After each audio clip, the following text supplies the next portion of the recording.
He wasn't always this way, the man who slams doors, the man who raises his voice, the man who now walks around with quiet resentment burning behind his eyes. He used to be patient, painfully so, the kind of man who believed in calm conversations, in listening before reacting, in solving problems without ever making his partner feel unsafe. But now, he's different. And if you've ever loved a man like this, or been a man like this, you need to understand something crucial. He didn't become angry overnight. He was trained, not by a malicious woman, not through intentional manipulation, but through subtle, repeated lessons that taught him one devastating truth. Respectful communication doesn't work here. Only anger gets results. This video isn't about blaming women. It's about exposing the invisible conditioning that turns the most emotionally mature men into the very monsters they swore they'd never become. Because if we don't understand this pattern, we'll keep punishing patience, rewarding rage, and slowly destroying the very men who tried the hardest to do things right. In many modern relationships, we talk a lot about toxicity, emotional abuse, and immaturity, especially when it comes to men. But rarely do we stop to ask, how does a calm, emotionally grounded man become the kind of person who yells, withdraws, or explodes? In many modern relationships, we talk a lot about toxicity, emotional abuse, and immaturity, especially when it comes to men. But rarely do we stop to ask, how does a calm, emotionally grounded man become the kind of person who yells, withdraws, or explodes? Let's break this down. 1. The relationship as a behavioral lab. Whether we like it or not, every relationship functions like a behavioral experiment. We're constantly learning how our partner responds to what we do, what works, what doesn't, what creates peace, what creates chaos. Now picture this. A man comes into a relationship emotionally mature. He's been through enough pain to learn patience. He knows yelling solves nothing. He believes love should feel safe. So when there's a problem, he does what he was taught is right. He speaks softly. He tries not to interrupt. He explains how he feels without attacking. He makes sure she feels heard before trying to be understood. But what happens next? She ignores it, or brushes it off, or shuts down, or gives a sarcastic, passive-aggressive response. In that moment, it's not just that the conversation failed, it's that his approach failed, and the human brain takes note of failure. Now he tries again. Different day, same result. Calm gets dismissed. Respect gets rolled over. His softness doesn't earn softness in return. It earns silence, stonewalling, or contempt. Without realizing it, the relationship has become a training ground, a behavioral lab that's teaching him repeatedly, your calmness has no power here. 2. The escalation algorithm begins. At first, he doesn't give up. He shifts strategies. Maybe humor will work. Maybe gifts will soften her. Maybe the right timing will change things. He runs these experiments because he wants to keep the peace. He wants to stay calm. But with each attempt, he sees the same thing. The more gentle he is, the more she pulls away. Eventually, a breaking point hits. He's tired, frustrated, disrespected. So for once, he raises his voice, and to his surprise, she listens. It doesn't fix everything, but suddenly she's alert, engaged. She reacts. She responds. Maybe she pushes back, but at least the silence is broken. For the first time in a long time, she takes him seriously. And just like that, the algorithm updates, anger gets results. Calm doesn't. This is how conditioning works. Not through conscious choice, but through subconscious reinforcement. It's the same pattern seen in behavioral psychology. Try A, no result. Try B, no result. Try C, minor frustration. Try D, anger. Bingo, it works. The brain remembers that win, and it starts to prefer it. 3. Behavioral reinforcement sets. And now that anger has proven effective, it slowly becomes the default. Not out of intention, but out of repetition. Each time calm fails, the belief grows stronger. No one hears me unless I raise my voice. Each time anger gets attention, the behavior becomes more normalized. At least now she knows I'm serious. Over time, that man, the one who once prided himself on being composed, now finds himself shouting in arguments, storming off in silence, or giving cold stares. He hates it. He knows it's not who he is. But he's also learned, through the slow erosion of failed gentleness, that patience feels like weakness in this dynamic. The worst part? He still doesn't want to be this way. But now every peaceful attempt feels like self-betrayal. He's tired of being the bigger person. He's tired of only being heard when he's angry. He tells himself he'll stay calm, that love requires grace, but the silence eats at him. The dismissiveness gnaws at his self-respect. Eventually, the only thing that seems to break the deadlock is anger. Raising his voice, slamming a door, saying something sharp. And what happens? She finally responds. Not positively, but at least she engages. Suddenly, the only thing that gets through is conflict. The brain, ever pragmatic, starts learning. Anger gets results. Calm gets ignored. Anger gets a reaction. So he adapts, not because he wants to, but because he's being trained to. Anger becomes functional, a means of survival in a dynamic that punishes patience and rewards escalation. Over time, he becomes the very thing he promised never to be. A reactive, volatile man who leads with fury, not love. It's not that he enjoys it, it's that it works. And the tragedy is that some men stay in relationships like this for years, mistaking chaos for passion, mistaking emotional bruises for love scars. 2. Internal collapse. The second path is quieter, and in many ways more dangerous. Instead of fighting, he folds. He keeps trying to be the better man, even as his boundaries are bulldozed and his emotions are invalidated. Over time, he begins to internalize a poisonous message. My feelings don't matter here. He stops bringing things up. He convinces himself it's not worth it. He tells friends, it's fine. I've learned to let things go. But he hasn't. He's just suppressed them. He becomes passive, then number, then resentful. This is the birth of learned helplessness. The belief that no matter what he does, nothing will change. He still loves, but it's detached. He still stays, but it's out of duty, not desire. He plays the role, but inside he's already checked out. Sex dries up, joy disappears.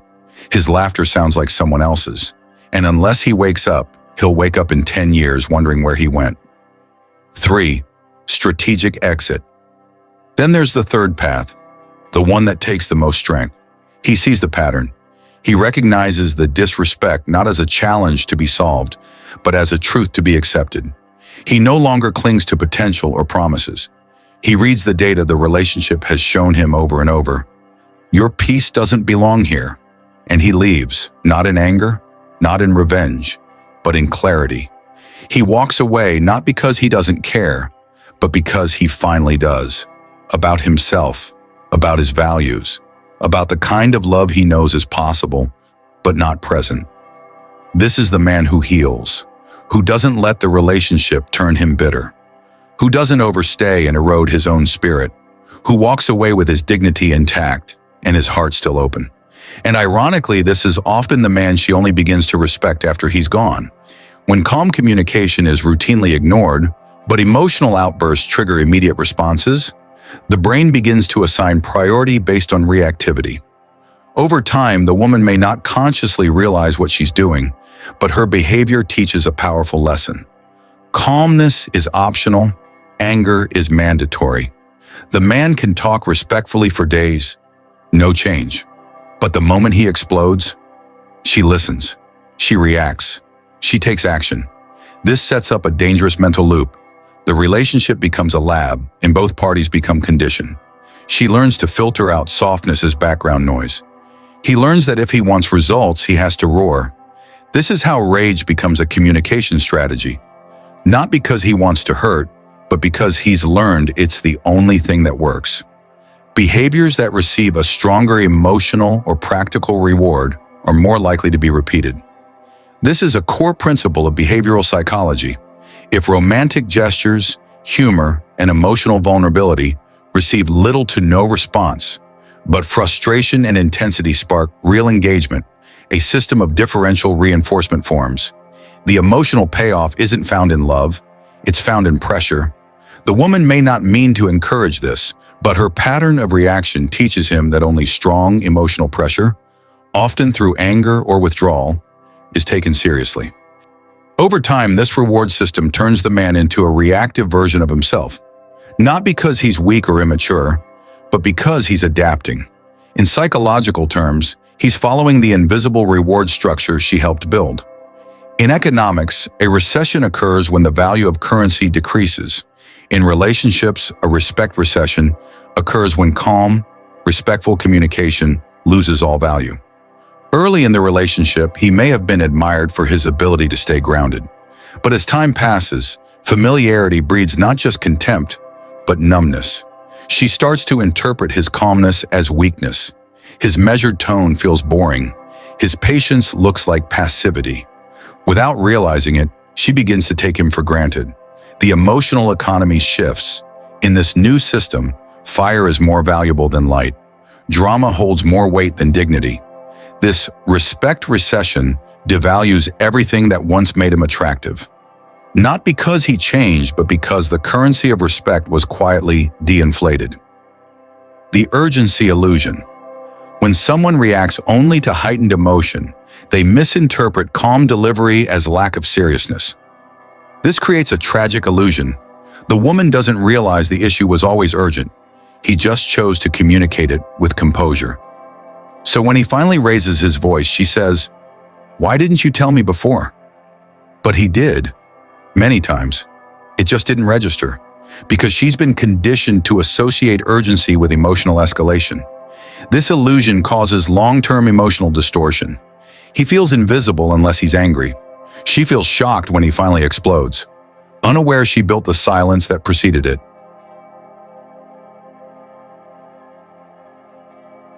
These four mechanisms, selective response syndrome, differential reinforcement, respect recession, and the urgency illusion, are not rare. They are active in countless relationships where patient men are unintentionally taught that calm doesn't count, and the cost is enormous. It breeds functional aggression, emotional withdrawal, or eventual detachment.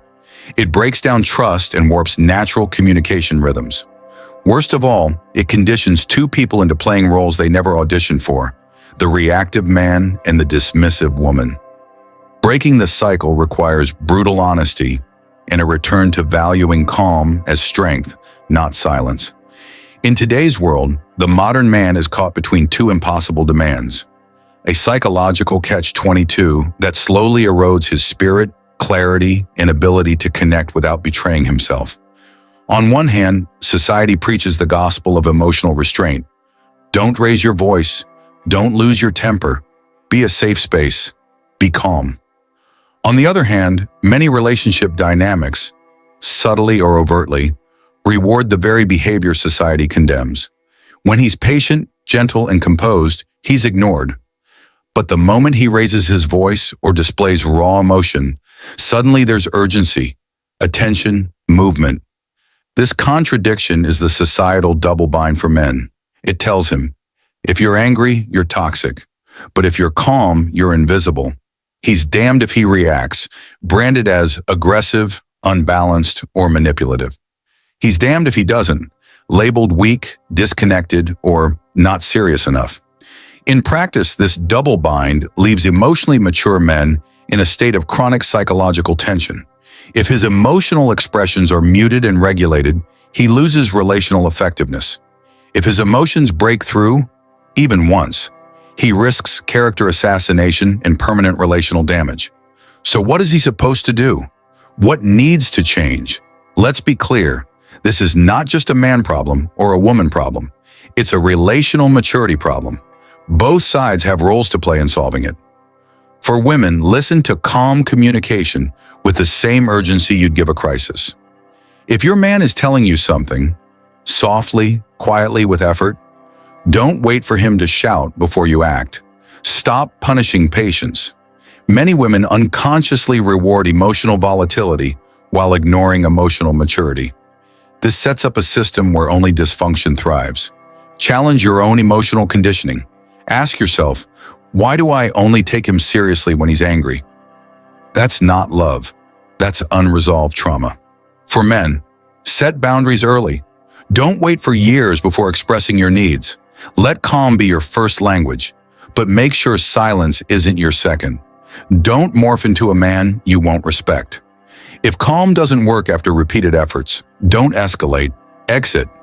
Preserve your character, not just your connection. Understand that peace is not passivity. Being calm isn't the same as being silent. Speak clearly, speak often, speak early. Every man must face this truth. If you stay in a relationship that only respects your anger, you will either become a monster or a ghost. There is no third option. If we're serious about change, we need to stop punishing patience, stop rewarding rage, stop creating emotional environments where calm communication dies because it never receives the respect it deserves. Because when we ignore the good men, the patient ones, the respectful ones, the ones who try first to de-escalate, we teach them one terrible lesson. You only matter when you're mad. And when enough men learn that lesson, they stop showing up with kindness. They stop speaking with softness. They stop trying to do it the right way. Not because they don't want to, but because they tried, and no one listened. The cost of staying silent is the slow erosion of your identity. The cost of staying loud is the slow erosion of your peace. The only sustainable path is mutual maturity, where calm is respected and both partners learn to listen before the storm. That kind of relationship exists, but it requires courage, especially the courage to leave when your emotional maturity is seen as weakness, not strength. Because if you don't, you'll spend your life managing someone else's chaos while slowly losing yourself in the process. And no love is worth that. I always make this kind of videos. Don't forget to like, share, and subscribe.